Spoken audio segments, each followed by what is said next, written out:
Yesu azali awa, solo azali awa.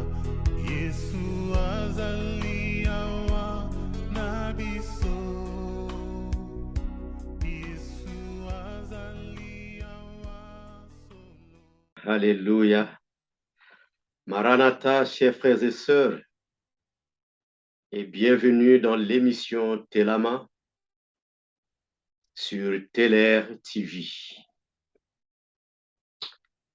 Ce soir, je voudrais lancer un appel.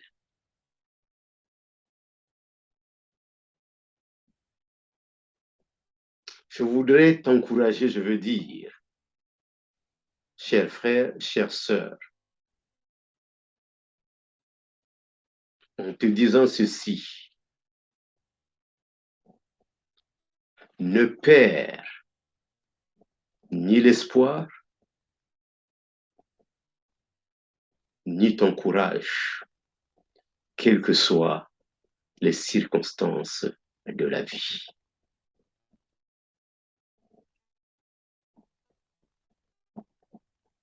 Ne perds ni l'espoir, ni le courage.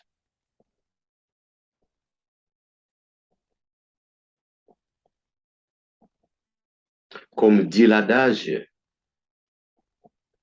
que ce qui ne nous tue pas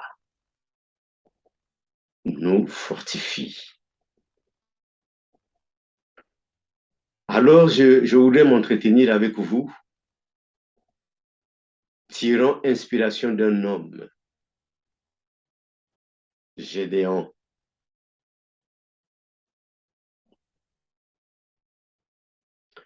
Si nous prenons le livre des Us, dans ce que nous appelons l'Ancien Testament,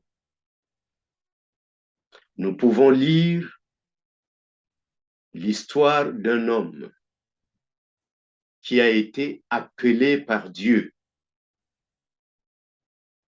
pour délivrer son peuple.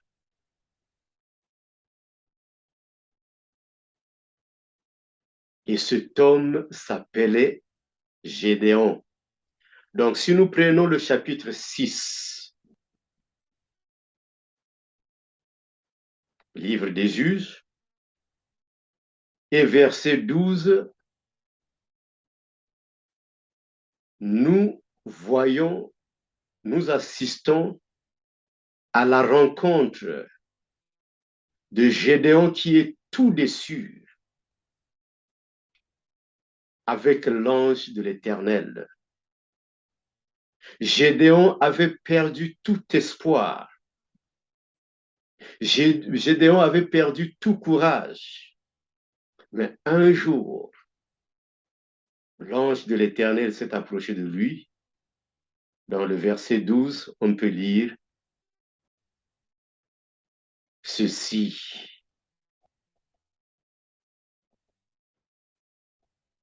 le Seigneur est avec toi, vaillant guerrier.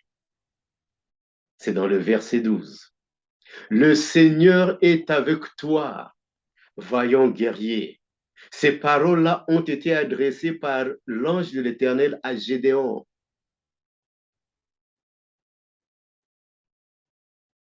Et comme Gédéon était déçu de tout ce qu'il se passait autour de lui, dans le verset 13, il devait répondre: mais pardon, si le Seigneur est avec nous, si Dieu est avec nous, et pourquoi nous sommes dans la misère? Si le Seigneur est avec nous, pourquoi nous souffrons tant?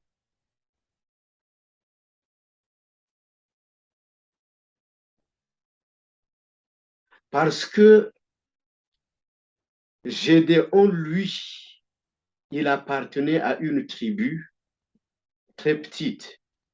Cette tribu-là, en réalité, avait une tribu d'Israël qui avait pour origine l'Égypte, puisqu'elle venait des enfants de Joseph, Manassé.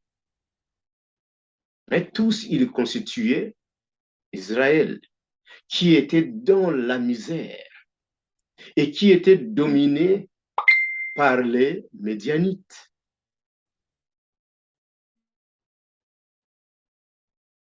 Qui était dominé, qui était sous un joug, on pourrait le dire colonial, dictatorial des Médianites. Et par ironie du sort, qui sont les Médianites?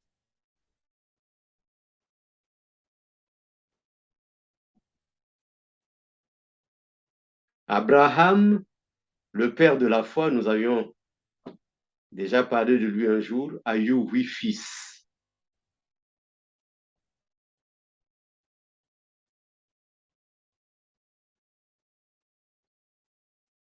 Ces 8 fils-là lui ont été nés par 3 femmes différentes. Le premier fils, l'aîné, c'était Ismaël. Ismaël était né de Hagar, qui était d'une tribu autre que la tribu de Héber, n'était pas hébreuse. Le second fils, c'est Isaac. Isaac était né de Sarah.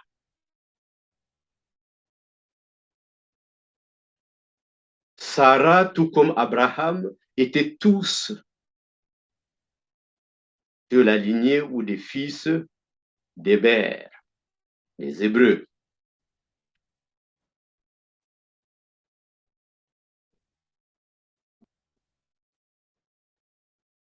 Plus tard, vous pouvez le lire dans la Genèse 25, Abraham, avec sa femme Ketura, a eu 6 fils. Donc, on avait par exemple entendu parler de l'histoire de Moïse dans le désert, qui a rencontré le prêtre médianite. Le plus souvent, nous avons toujours pensé que c'est un gros païen ou on ne sait pas comment. Mais non, c'était un croyant. C'était encore la même lignée.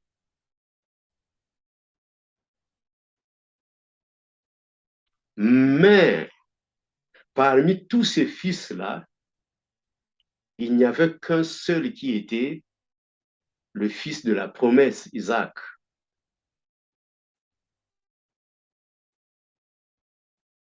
Donc, c'est le fils qui est né du sein. C'est comme ça qu'on reconnaît ces peuples-là, le matriarcat, qui est né du sein de la femme qui était choisie. C'est celui-là, le fils de la promesse, le fils béni. Et Isaac a mis au monde les jumeaux, Ésaü, qui aujourd'hui est un problème, et puis Jacob, qui a reçu le nom d'Israël. Donc, voilà à peu près dans quelles circonstances. Donc, Médian, un des fils d'Abraham, avec ses descendants, ont mis beaucoup de difficultés, ont maltraité Israël.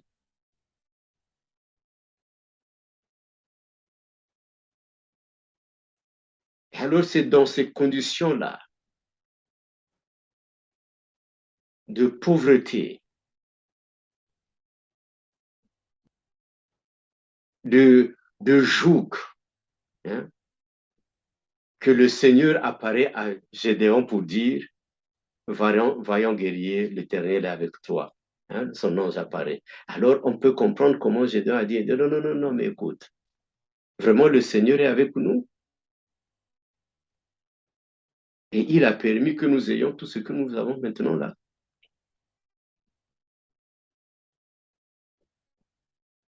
Mais quand même, l'Éternel lui a dit, vas-y, et délivre ton peuple Israël. Il était temps, chers frères et sœurs,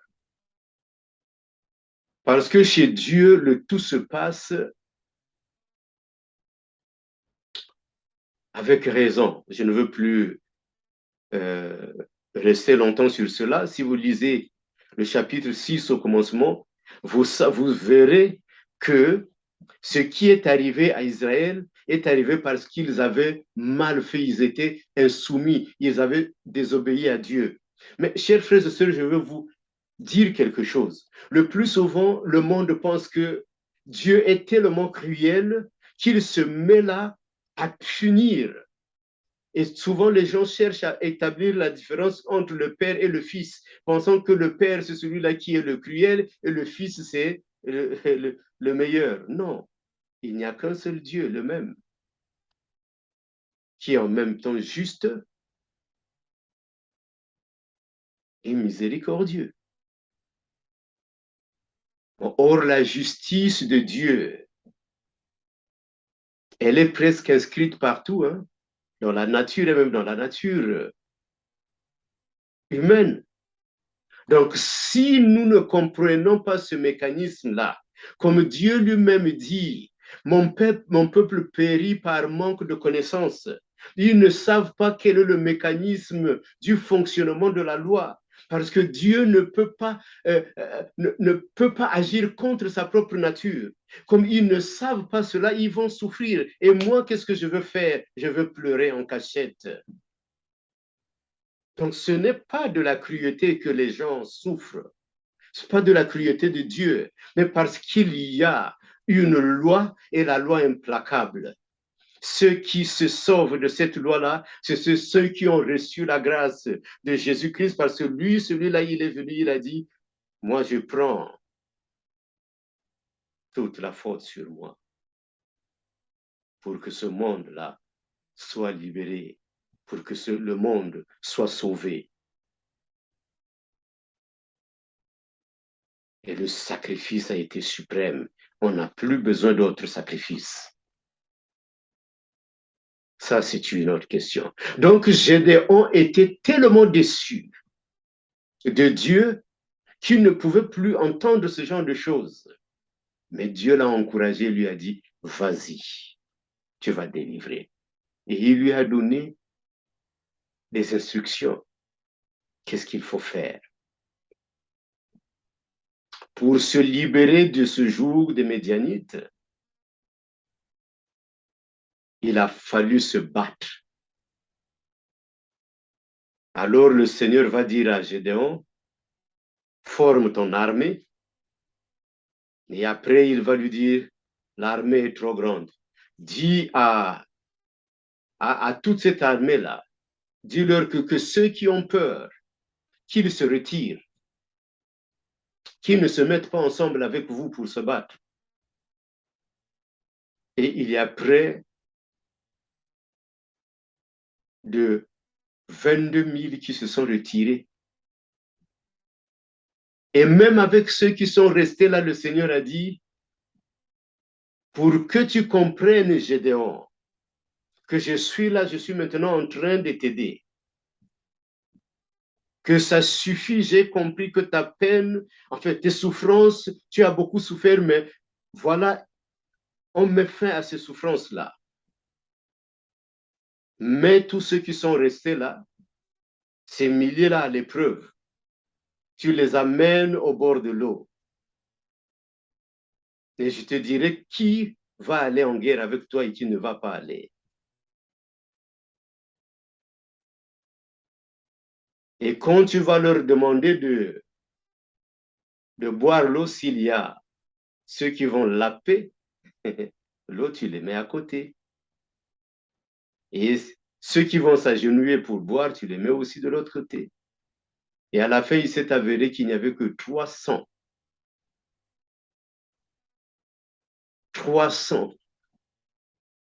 soldats qui avaient pu boire à peu près comme un chien boit l'eau, sans s'agenouiller.